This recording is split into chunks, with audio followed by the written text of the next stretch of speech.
Fala, rapaziada, tranquilo? Bom, então, primeiro de tudo, né? Aqui o meu projeto pronto. Para quem não sabe do que isso se trata, aqui eu montei esse fuzil peça por peça aqui nos Estados Unidos. É um projeto é um laboratório, né? É um semi-auto de precisão, porém montado para testes, para alguns experimentos e etc. Mas hoje não é dia de falar do fuzil especificamente.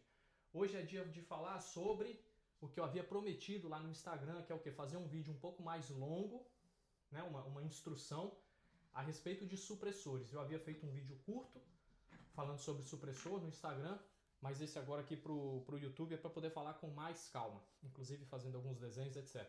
Então, só recapitulando, o que a gente tem aqui, um supressor, eu gosto de dizer que o supressor ou silenciador de ruídos, ele é na prática o quê? Uma contenção, desaceleração e resfriamento de gases. Um sistema de contenção, desaceleração e resfriamento de gases. Então, recapitulando, o barulho que a gente escuta, o ruído daquela explosão durante o disparo, ele está relacionado ao quê? A queima da pólvora ou a deflagração da pólvora gera uma grande quantidade de gases em alta temperatura e pressão. Esses gases empurram o projétil pelo cano e uma vez que o projétil sai, esses gases em alta velocidade, temperatura e pressão encontram o ar atmosférico. E aí esse choque causa o que a gente chama de uma onda de choque, resultando numa transformação de energia térmica e etc. em energia sonora. Daí a gente escuta o ruído da explosão. O supressor ou silenciador de ruídos, ele vai atuar diminuindo esse ruído específico da explosão, desse choque dos gases na saída do cano com o meio externo. Então aqui a gente tem uma diminuição e não uma anulação. Então é importante frisar que quando a gente vê nos filmes, aqueles filmes de ação em que dentro de uma casa, de um prédio ou de um apartamento, tem uma pessoa disparando com supressor, silenciador de ruídos em um cômodo e no cômodo ao lado ninguém está ouvindo e a arma só faz aquele barulho, isso não existe. Se a gente considerar uma arma semiautomática, tá? A gente vai ter aí três fontes de ruído. A gente tem a que a gente acabou de explicar, que é a explosão em si, do disparo. A gente tem o funcionamento da arma. Então, uma arma semiautomática, isso aqui já faz barulho. Isso já é um barulho alto, que dentro de uma casa, pessoas em outro cômodo vão escutar. Só esse barulho. Se eu estiver ciclando a minha arma em seco, já vai fazer esse ruído, as pessoas já vão escutar. E uma terceira fonte de ruído é o quê? Em armas modernas, semiautomáticas, tanto pistolas quanto fuzis, carabinas, normalmente as munições, os projéteis estão viajando numa velocidade supersônica. Então a grande maioria das munições 9mm em 115, 124, 135 grains são supersônicas. Você começa a ter munições subsônicas lá em 147 grains normalmente, comercializadas, né? 556 vai estar sempre supersônico. 762, basicamente também, as munições comerciais vão estar sempre supersônicas. Enfim, então essa munição, mesmo que você tivesse um supressor que anule completamente o ruído da explosão e uma arma manual, tipo um fuzil aferrolhado, um revólver, você ainda vai ter o disparo do que a gente chama de boom ou crack sonoro, que é o rompimento da barreira do som, que causa um ruído, um estampido específico, tá? Então o supressor ou silenciador, ele atua na diminuição desses ruídos.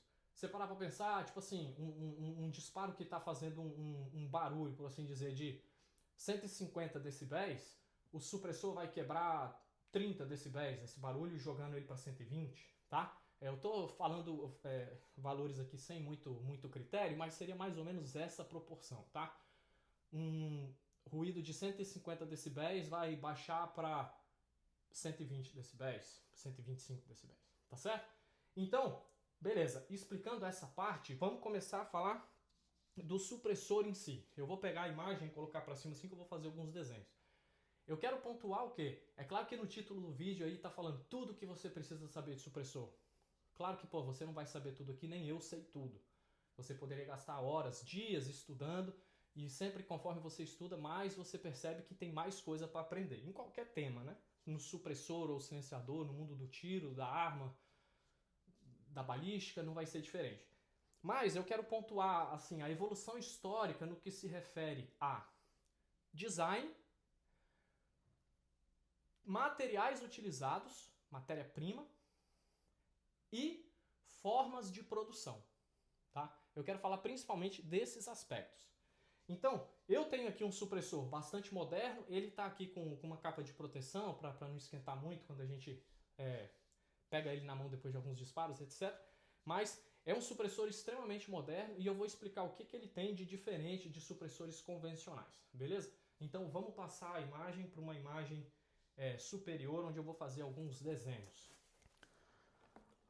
Bom, vamos lá. Então, começando pelo contexto histórico de evolução dos designs, né?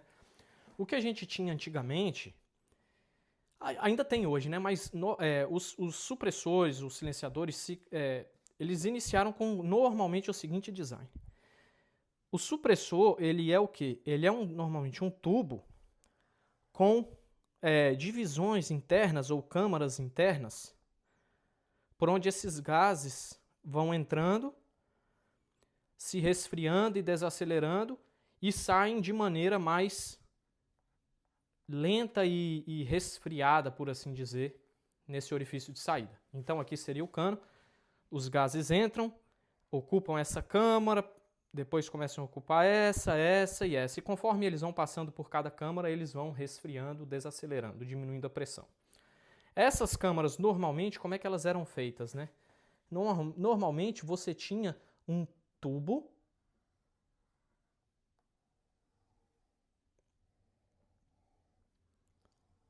e dentro desse tubo, você tinha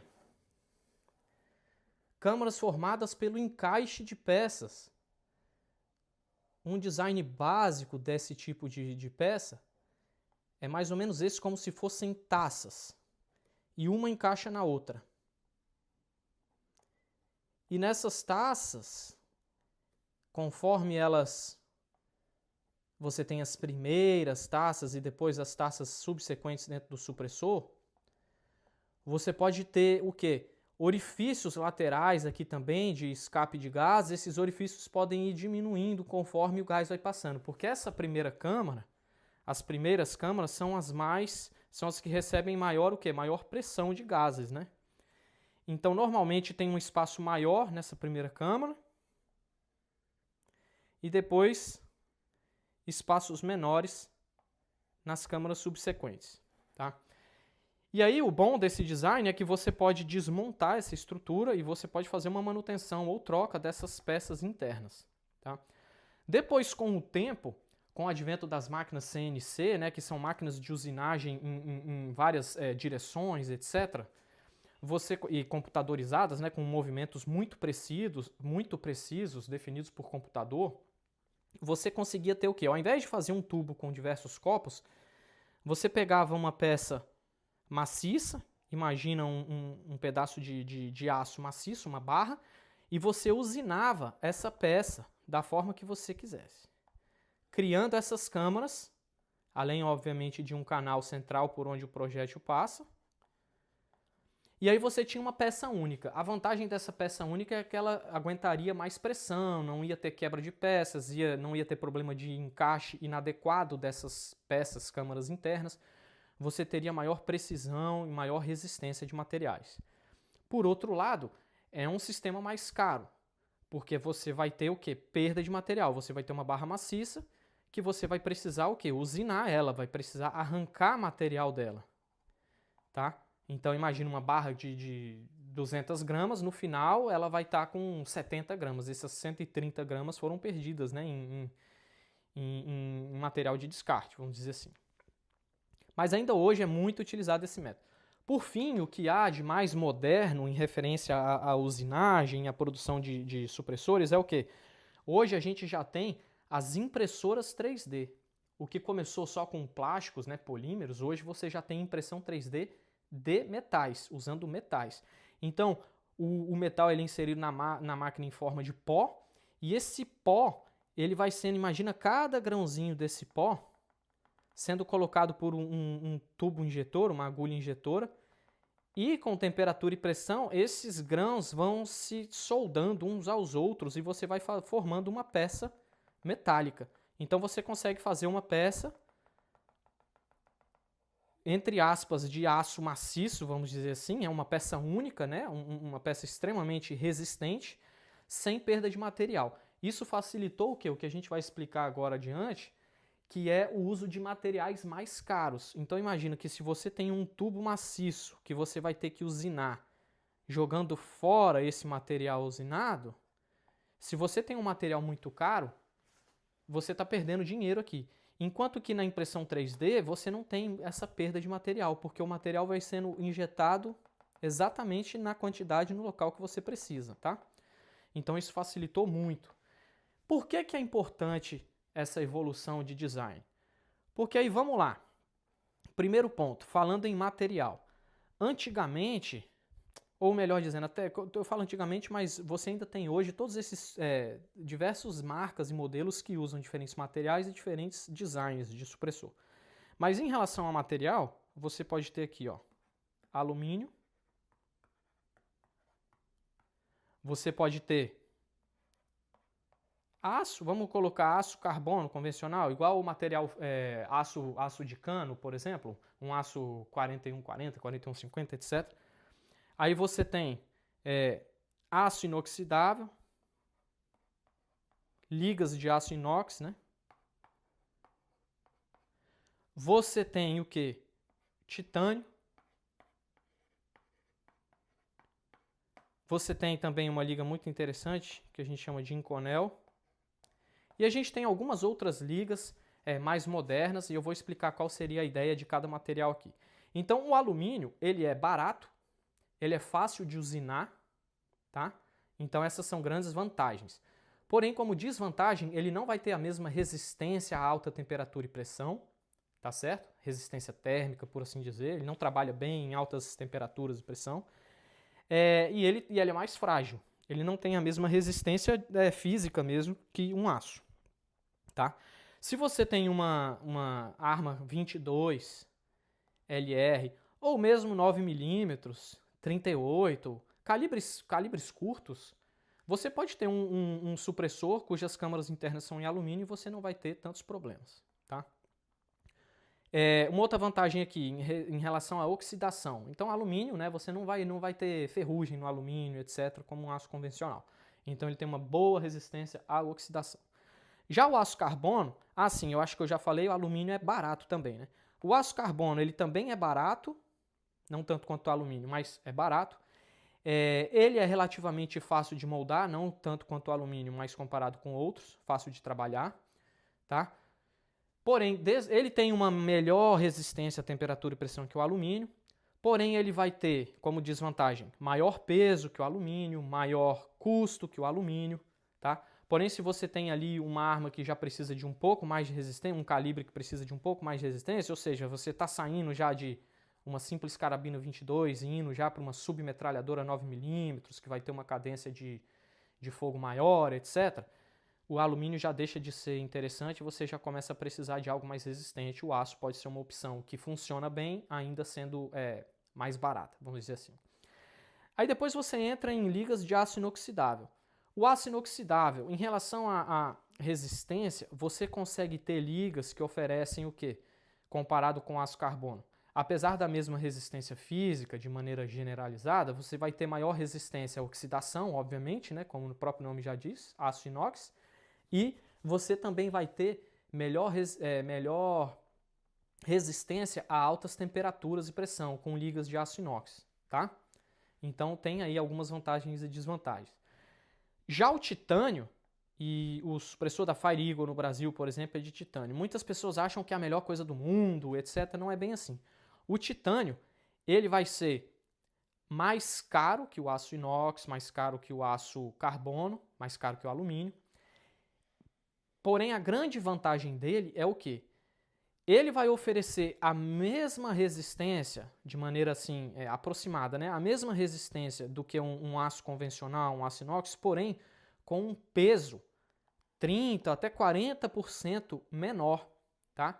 Então imagina que dois supressores de mesma medida, você vai ter um supressor em aço inox vamos só arredondar valores, né? Você vai ter uma peça em aço carbono com 100 gramas, a mesma peça, a mesma medida, e em titânio vai ter 60 gramas, 70 gramas. Então essa é uma grande vantagem. Porém, em relação à desvantagem, o titânio ele ainda não vai ser o melhor dos mundos também para altas temperaturas. Quando você fala em regime automático de tiro, ele ainda não vai suportar muito bem, tá certo? E aí é onde entra esse último exemplo aqui, não é o único, mas é um dos principais, o Inconel, que é o quê? São ligas de aço que colocam maiores quantidades de outros elementos, como níquel, por exemplo, que servem para quê? Oferecer uma maior resistência a altas temperaturas. Então, se é um aço que vai trabalhar em alta temperatura, quando você tem titânio, você começa a ter alguns problemas. Quando você tem aço inox, o aço inox ele oferece boa resistência também. Você tem um aço carbono, você vai começar a ter alguns problemas se você tem um regime muito elevado de tiro, como, por exemplo, uma metralhadora automática, tá? Ou um fuzil 556 trabalhando em rajada. Nesse caso, esses materiais aqui, um alumínio, um aço carbono convencional, um titânio, não vão ser adequados. Aí você começa a precisar ou de um Inconel ou de um aço inox com ligas especiais. Então, se é um fuzil que vai fazer disparos rápidos, alta cadência, alto volume de tiro, mas ainda não um full alto o tempo todo, tipo um R15 trabalhando ali o tiro de combate, bons supressores em aço inox vão suportar esse disparo sem problemas. Agora, se é um armamento, como eu falei, uma metralhadora de apoio de fogo, um armamento que vai trabalhar basicamente só em rajada, você vai querer algo especial, tá? Então, esses materiais, você vai descendo aqui, você vai aumentando o custo, tá? Você vai aumentando o valor para produzir. E aí é onde entra a vantagem das impressoras 3D. Que aí na impressora 3D você consegue fazer um trabalho bom com materiais como Inconel, como aço inox, com ligas interessantes, sem ter muita perda de material, conseguindo manter os custos ainda controláveis, por assim dizer, tá? Agora vamos lá. Uma outra grande vantagem da evolução de designs está relacionada ao quê? No início, se você pensar num supressor básico, você tem o quê? Imagina que o cano está aqui para baixo. O projétil passa por aqui, os gases entram por aqui, entram nessas câmaras e eles saem aqui pela frente. Você só tem dois orifícios aqui para sair gás. Os gases saindo acompanhando o movimento do projétil e gases que retornam para dentro do cano também. Imagina que esse supressor ficou com elevada pressão de gases enquanto você dispara, de forma que esses gases querem escapar e depois que o projétil já passou, além do gás que segue por aqui, você vai ter gás que retorna para dentro do cano também. Esse gás que retorna para dentro do cano, ele vem no seu rosto, você respira esse gás, ele incomoda, bate no seu olho, uma complicação. E aí o pessoal começou com essas máquinas de CNC desenvolver câmaras internas que tinham designs diferentes, né, coisas mais difíceis de se trabalhar em usinagem convencional, tentando diminuir o retorno desses gases ao atirador, tá? O projétil passou tentando diminuir o gás que retorna pelo cano. Com o advento das máquinas 3D, impressão 3D, foi quando de fato você conseguiu fazer o que hoje a gente chama de o flow-through, que é o quê? São designs internos, designs de câmaras internas, onde conforme o projétil passa e esses materiais saem, você tem uma reorientação dos gases no interior do supressor de forma que eles retornam, eles batem aqui a retaguarda e são canalizados de forma que eles retornam para frente, tá? Então, como que eles fazem isso? Isso é difícil de desenhar, mas é uma coisa que com máquina CNC ou usinagem convencional seria impossível de fazer. Mas com a impressora 3D você consegue. Então, se você olhar supressores convencionais uma visão de cima, você vai ter o quê? Apenas um orifício central. Agora, esses supressores follow-through, olha só que interessante aqui. Ó. Eu tenho um orifício central e eu tenho vários orifícios ao redor aqui de todo o perímetro do supressor. O que são esses orifícios? são passagens de gás também. Ou seja,